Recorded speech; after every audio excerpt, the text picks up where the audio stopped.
Olá, meus irmãos, a graça e a paz da parte de Deus, o nosso Pai, e do nosso Senhor e Salvador Jesus Cristo. Vamos refletir, meus irmãos, um pouquinho na palavra do Senhor. Hoje nós vamos pensar no tema Vivendo como um redimido deve viver. Se você quiser, pode abrir a sua Bíblia aí, daqui a pouquinho nós vamos ler em Tito, capítulo 2, versos 11 a 15. Diz-nos uma história que perguntaram certa vez a um alpinista e guia de alpinismo se ele pensava que os alpinistas têm o desejo de morrer. E a esta pergunta ele respondeu que, na verdade, eles têm o desejo de viver, e viver intensamente. E que por isso mesmo é que o risco vale a pena. E ele complementou dizendo que quando a hora da morte chegar, o que ele não quer é descobrir que não viveu. Essa história, meus irmãos, me faz pensar no fato de que muitas vezes nós, os crentes, passamos exatamente por essa experiência que esse alpinista não desejava para si. Isto é, não vivemos como deveríamos viver. Não vivemos como um redimido deve viver. E aí então, quando o fim dessa experiência terrena se apresenta diante de nós, quando nós nos vemos diante da possibilidade da nossa morte, e eu já vi algumas pessoas viverem isso, então nós nos damos conta e queremos viver em alguns dias ou em algumas semanas aquilo que não vivemos durante uma vida inteira. E, via de regra, só o conseguimos em parte, quando conseguimos, porque a enfermidade já não permite mais a integralidade desta vida. Deus, meus irmãos, em sua palavra, nos apresenta o tipo de vida que um redimido deve viver. Um redimido é alguém em cuja vida o reino de Deus chegou. E se o reino de Deus chegou, esta vida deve ser agora dirigida pelas regras desse reino. Então, se você é um redimido, alguém em cuja vida o reino de Deus chegou, saiba que a sua vida agora não deve mais ser dirigida por sua própria cabeça, mas pelo rei do reino do qual você agora faz parte. Sua vida não deve mais ser dirigida pelas regras da sociedade. Sua vida não deve mais ser dirigida pelas suas necessidades ou desejos. Sua vida não deve mais ser dirigida por o que ou quem quer que seja, nem mesmo você. Não. Sua vida deve ser dirigida pelo rei do reino do qual você agora faz parte. E o desafio da palavra de Deus para nós hoje, o texto é Tito 2, de 11 a 15, é para que nós decidamos viver assim. Então vamos ler o texto?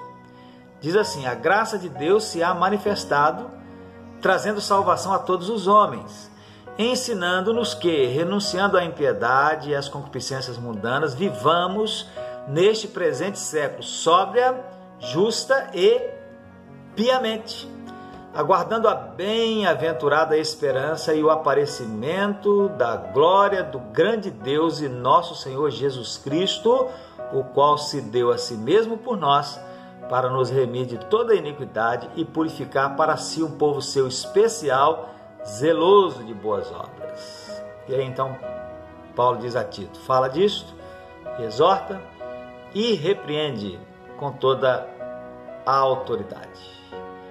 Percebam, meus irmãos, que nesse pequeno trecho da palavra de Deus, nós encontramos duas mensagens importantíssimas para as quais nós faremos bem em atentar. A primeira está no verso 11, que fala sobre a manifestação da graça de Deus no mundo, trazendo salvação a todos os homens. E a segunda nós a encontramos nos versos 12 em diante, que aponta-nos a maneira como os redimidos pela graça devem viver. E hoje o que nós vamos fazer é pensar nessas duas mensagens em separado. Então vamos à primeira. Primeira é a graça de Deus se manifestou, com base no verso 11, a graça de Deus se manifestou e ainda está em operação, colocando a salvação ao alcance de todos. Assim diz o texto, a graça de Deus se há manifestado, trazendo salvação a todos os homens. É isso que diz Paulo. E essa salvação não é só para alguns, esta salvação não é só para os judeus, essa salvação é para todos quantos a quiserem receber. Eu creio, meus irmãos, que todos nós, se não todos, quase todos nós, sabemos o significado de graça, do termo graça, na teoria e talvez na prática. Graça é favor imerecido. Graça é a manifestação da bondade misericordiosa de Deus para conosco, que faz com que Ele, Deus, a nós, que merecemos o inferno, ofereça o céu como herança. E essa manifestação da bondade misericordiosa de Deus se torna mais grandiosa ainda pelo fato de que, para que ela se tornasse possível, Ele teve de oferecer o seu próprio Filho em sacrifício na cruz, como preço do nosso resgate. Então você é salvo pela graça, você é redimido pela graça, você permanece em Cristo pela graça. Tudo quanto você tem e é em Cristo, você tem e é pela graça. Você não merece nada que venha de Deus, a não ser em Cristo, a não ser pela graça. Então você estava perdido, caminhando a passos largos para a perdição eterna, até que a graça de Deus em Cristo se manifestou na sua vida e o salvou. A graça de Deus se manifestou, trazendo salvação a todos os homens. Isso inclui a mim, inclui a você. Então isso significa que fomos redimidos pela graça. E que sem a graça de Deus você estaria eternamente perdido. Agora, note que a graça de Deus tem se manifestado trazendo salvação, mas esta salvação não é somente para você. Não. A salvação que a graça traz é para todos. É certo, sabemos disso, que somente o que crer será salvo, mas a salvação é para ser oferecida a todas as pessoas.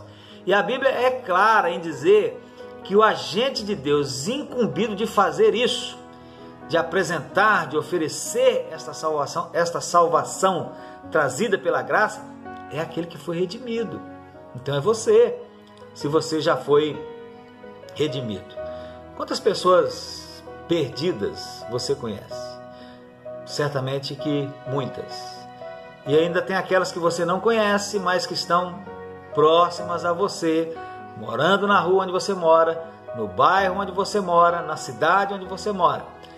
A quantas dessas pessoas você já anunciou pessoalmente ou ajudou, contribuiu de alguma forma para que a elas fosse anunciada as boas novas da salvação, que é possibilitada pela graça de Deus em Cristo Jesus?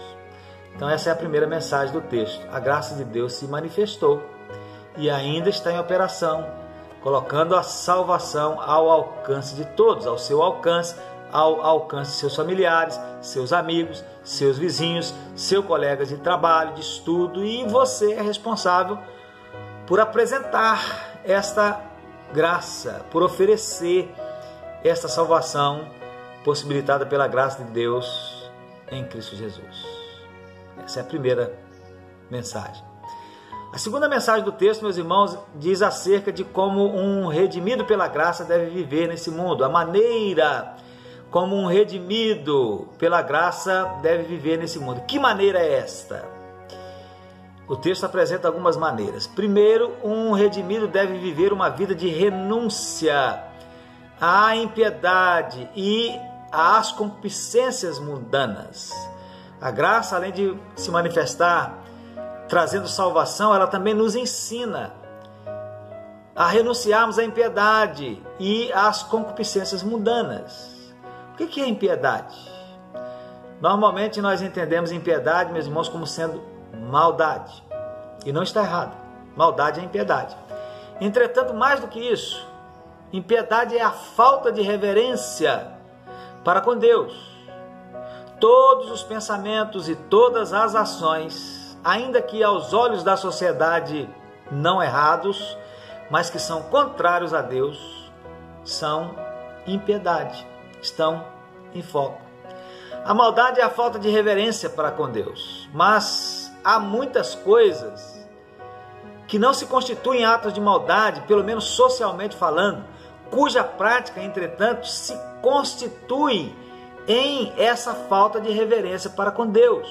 Por exemplo, um redimido lidar relaxadamente com as coisas de Deus, com a igreja local da qual ele faz parte, negligenciar deliberadamente a oração, o estudo da palavra de Deus, a evangelização, pode não ser uma maldade em termos sociais, ainda que espiritualmente o seja, mas é uma falta de reverência para com Deus e, portanto, é impiedade. E Deus abomina a impiedade. Além do nosso texto inicial, para confirmar isso, você pode consultar aí na sua Bíblia Romanos 1,18, onde nós lemos que do céu se manifesta o juízo de Deus sobre toda a impiedade dos homens. Então temos que renunciar à impiedade. Mas o texto também fala de renunciar às concupiscências mundanas. O redimido deve viver uma vida de renúncia à impiedade e às concupiscências mundanas. Já vimos o que é impiedade. Agora a concupiscência mundana, o que é?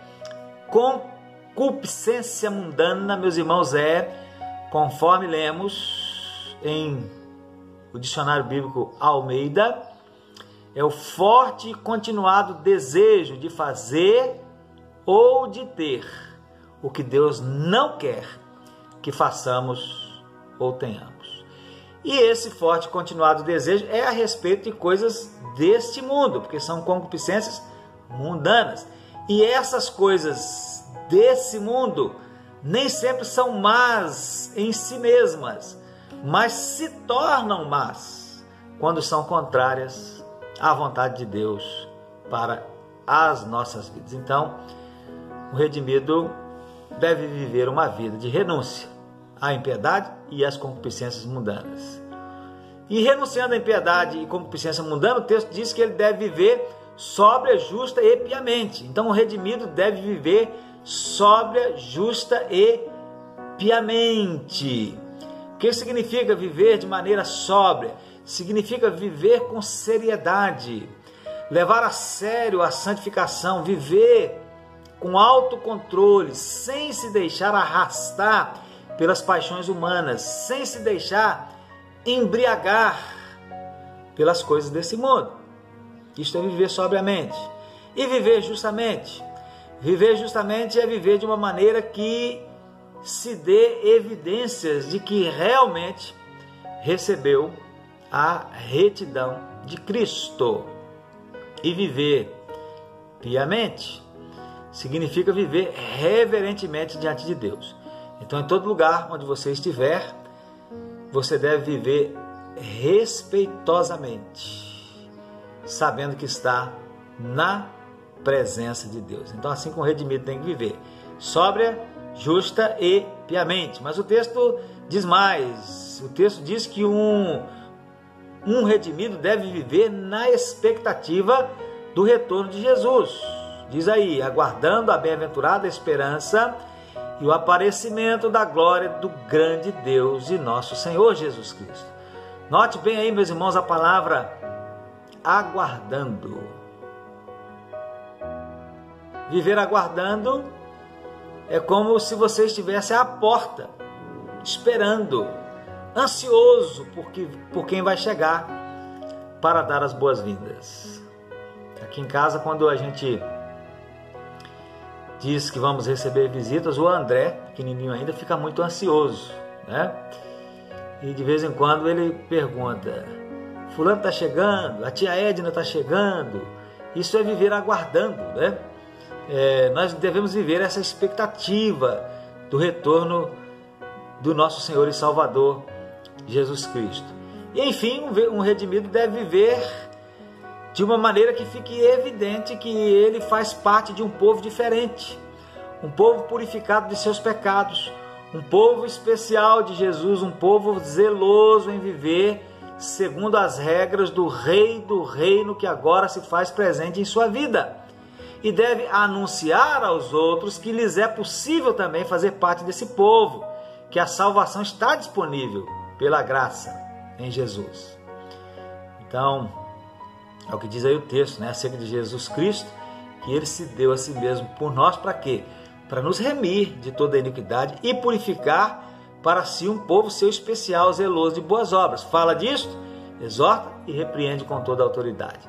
Então, o redimido, você que é um redimido, deve viver dessa maneira, de uma maneira que fique evidente que você faz parte de um povo diferente, um povo purificado de seus pecados, e você deve falar disso, falar dessa graça para as outras pessoas. E, concluindo, meus irmãos, o nosso assunto, no ano de 2008, eu tive a oportunidade de participar de um congresso, intitulado Congresso Transformar. E nesse congresso eu ouvi, e muito me marcou, a afirmação de que agora que o reino de Deus chegou, tudo é diferente. Quem reina agora, de fato, é Cristo. Então, se o reino de Deus chegou à minha casa, quem manda ali é Cristo. É claro que, às vezes, a minha esposa acha que é ela que manda, mas não é ela não. Não é ela e nem sou eu. Quem manda ali é Cristo. Então, se o reino de Deus chegou à minha igreja, então é Cristo quem tem a autoridade absoluta ali. Se o reino de Deus chegou à minha vida, então quem é que manda nela? Quem é que a dirige? É Cristo. Então, se você é um redimido, isso significa que o reino de Deus chegou à sua vida. Isso significa que quem manda agora na sua vida é Jesus.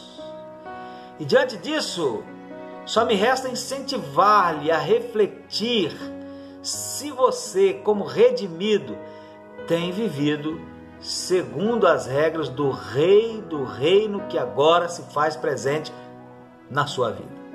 Quais são essas regras? São essas nas quais acabamos de refletir juntos, ainda que um tanto quanto superficialmente, segundo o tempo nos permite. Viva isso. Manifeste isso diante dos homens. Não tenha nenhuma timidez em manifestar o fato de que quem reina em sua vida, quem manda em absoluto, quem governa a sua vida e dirige os seus passos agora é Jesus. Você pertence ao reino de Deus, agora e para sempre. Então manifeste isso. Não esconda. Viva conforme um redimido tem que viver. Amém?